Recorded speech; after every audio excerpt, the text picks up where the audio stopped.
this question. The first one is correct. The second one is we have to use the principles of conservation of mechanical energy to find the speed of the block at the base of the incline to one decimal place. Okay. So I think what we are going to do is the initial energy. The initial energy is actually equal to the final energy. What is the initial energy? That's mgh, and the final energy will be only kinetic, it is half mv square, because this has been the center of mass has been taken as a reference over here, taken as a reference over here.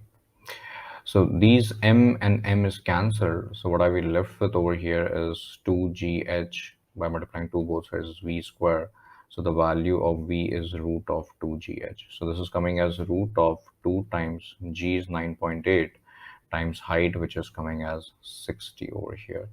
So this is coming as 2 times 9.8 times 60, and the square root of this is 34.29 meter per second. So this is the required velocity at the bottom.